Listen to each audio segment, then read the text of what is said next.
ওই যে দেখো, ওইখানে আমাদের নেক্সট কাজ হবে। বাবা, বাবা, ওই যে দেখো, সেই কলঙ্কিনী নারীটা, যে কিনা তোমার দুঃসময়ে তোমাকে ছেড়ে চলে গেছিল। বাবা, আমাদের মনে হয় এখানে থাকা ঠিক হবে না, চলো এখান থেকে আমরা চলে যাই, চলো। আরে বাবা, চলে তো যাবোই, একটু দাঁড়াও। এই কলঙ্কিনী নারী, তুই এখানে কি করো?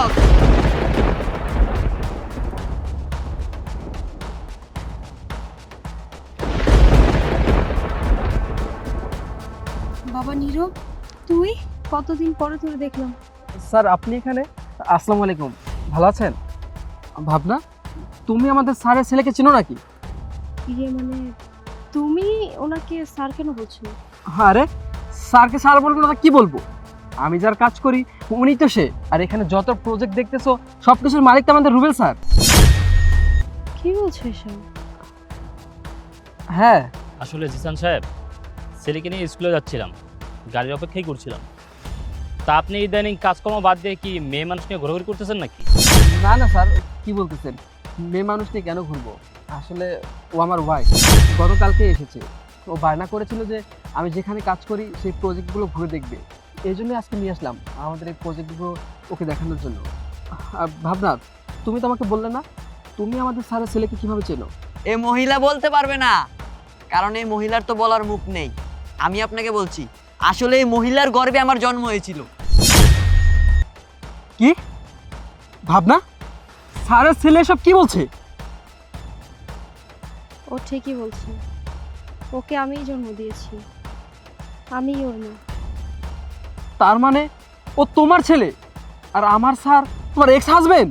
না না না না, উনি আমাকে জন্ম দিতে ঠিকই, কিন্তু উনি আমার মা না, কারণ ওনার মতো মহিলা কারো মা হওয়ার যোগ্যতা রাখে না। তার মানে ও তোমার ছেলে? তুমি আমার এই স্যারকে রেখে, এরকম একটা সন্তানকে রেখে তুমি আমাকে বিয়ে করেছো, কিন্তু তুমি তুমি তো আমাকে বলেছিলে তোমার হাজবেন্ড ইনকাম করে না, বেকার, তোমাকে মারধর করে, এই জন্য তুমি তাকে ছেড়ে দিয়েছো। আর এই জন্যই আমি তোমাকে বিয়ে করেছিলাম। তুমি কি না আমার এই স্যারের নামে সব মিথ্যে কথা বলেছো?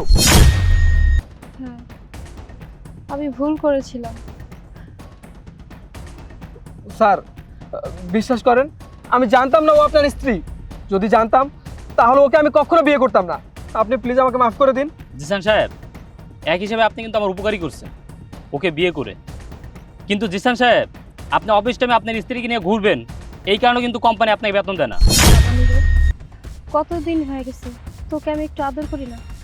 আয় না বাবা, তোকে একটু আদর করি। খবরদার, আপনার ওই পাপি হাত দিয়ে আমাকে স্পর্শ করবেন না, না হলে কিন্তু আমি ভুলে যাব যে আপনার গর্ভে আমার জন্ম হয়েছিল।